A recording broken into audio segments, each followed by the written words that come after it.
अस्सलाम वालेकुम दोस्तों, हम लोग नूह अलैहिस्सलाम की जिंदगी और उनके वाकयात के ऊपर रोशनी डाल रहे हैं। आज हम लोग तीसरे एपिसोड में हैं। अभी तक हम लोग ने जितनी बातें सुनी, जितनी बातें करी, वो पहले और दूसरे एपिसोड में आप जाकर सुन सकते हैं। आज से हम लोग शुरू करेंगे तीसरा एपिसोड। बिल आखिरकार नूह अलैहिस्सलाम ने अल्लाह ताला की भेजी हुई वही के मुताबिक कश्ती के लिए काम करना शुरू कर दिया और काम करते करते तकरीबन 100 सालों में कश्ती को तैयार कर लिया। इसके बाद तूफान आ गया। अल्लाह ताला ने इस तूफान के आने की अलामत पहले ही बताई हुई थी। अल्लाह ताला ने नूह अलैहिस्सलाम को कहा था कि जैसे ही तूफान आने की अलामत नजर आए तो तमाम मोमिनों को जो ईमान रखते हैं अल्लाह पर और उसके रसूल पर, अपने अहलो अयाल को और जमीन पर बसने वाले तमाम जानवरों के जोड़े को इस कश्ती में सवार कर लेना। नूह अलैहिस्सलाम के घर में एक तनूर था जिसमें रोटियां पकाई जाती थी। अल्लाह ताला ने कहा था कि अगर ये फूट पड़े तो बस समझ जाना कि अब वो वक्त आ चुका है। नूह अलैहिस्सलाम की इस्लाम की दावत कबूल करने वाले बहुत ही कम लोग थे। कश्ती में सवार होने वाले की तादाद 80 बताई जाती है। चुनांचे जब तनूर जोश मारने लगा तब नूह अलैहिस्सलाम कश्ती में सवार हो गए। कश्ती उनकी बस्ती से दूर एक पहाड़ पर थी। अल्लाह सुब्हान व तआला की कुदरत देखिए कि तमाम जानवर भी कश्ती के करीब आ गए और नूह अलैहिस्सलाम ने उन्हें भी सवार कर लिया। अल्लाह ताला सूरे कमर आयत नंबर 11 और 12 में फरमाते हैं कि बस हमने आसमान के दरवाजों को जोर की बारिश से खोल दिया और जमीन के चश्मों को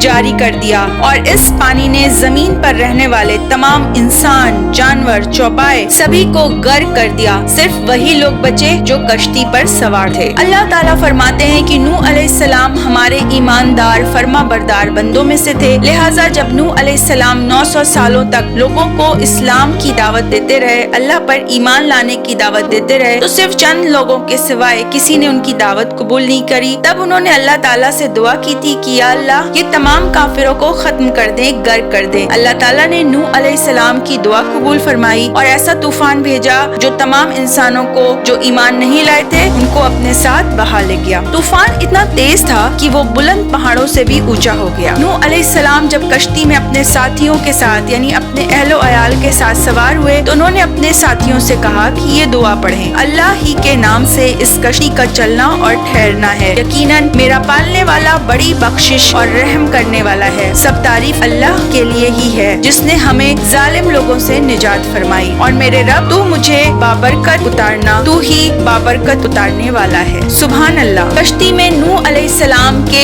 एक काफिर बेटे के अलावा तमाम घर के लोग सवार थे। आपने अपने काफिर बेटे का नाम कनआन बताया है। उस बेटे को नूह अलैहिस्सलाम ने बहुत समझाया लेकिन उसने उनकी बात नहीं सुनी और एक तूफानी मौज ने उसको अपनी गिरफ्त में ले लिया। ऐसा होते ही नूह अलैहिस्सलाम अल्लाह ताला को पुकार उठे, ऐ मेरे परवरदिगार, तूने मुझसे वादा किया था कि तू मेरे अहले अयाल को निजात अता फरमाएगा। तू तो रहम करने वाला है, हाकिम है, रहमान है। अल्लाह सुब्हान व तआला फरमाते हैं कि नूह वो तेरा बेटा था लेकिन वो ईमान नहीं लाया था, वो काफिर था, लिहाजा वो गर्क हो गया। जैसे ही नूह अलैहिस्सलाम को अपने सवाल का जवाब मिला वो फौरन अल्लाह ताला से दुआ मांगने लगे रहमत और मगफिरत की। कहते हैं, ऐ मेरे परवरदिगार, मैं तेरी ही पनाह चाहता हूँ इस बात से कि जिस चीज की इल्म मुझे ना हो उसे मैं हरगिज न मानूं। अगर तू मुझे ना बख्शेगा, रहम नहीं करेगा तो मैं खराबी वालों में से हो जाऊंगा। सुभान अल्लाह। यानी जैसे ही नूह अलैहिस्सलाम को अपनी गलती का एहसास होता है वो फौरन अल्लाह से माफी मांगते हैं और अल्लाह से दुआ मांगते हैं। इब्ने अब्बास रजी अल्लाह अन्हा से रिवायत है कि नूह अलैहिस्सलाम और उनके तमाम लोग 6 माह तक कश्ती में सवार रहे और बाज रिवायत में ये भी है कि वो 10 मुहर्रम को कश्ती से नीचे उतरे। आखिरकार अल्लाह के हुक्म से तूफान रुक गया और अल्लाह ताला के हुक्म से ही जमीन ने सारा पानी निगल लिया, जमीन खुश्क हो गई। सूरे हूद आयत नंबर 44 में अल्लाह ताला फरमाते हैं, फरमा दिया गया, ए जमीन अपने पानी को निगल जा, ए आसमान बस कर थम जा। बस पानी रुक गया और कश्ती जूदी नामी पहाड़ पर जा ठहरी। लिहाजा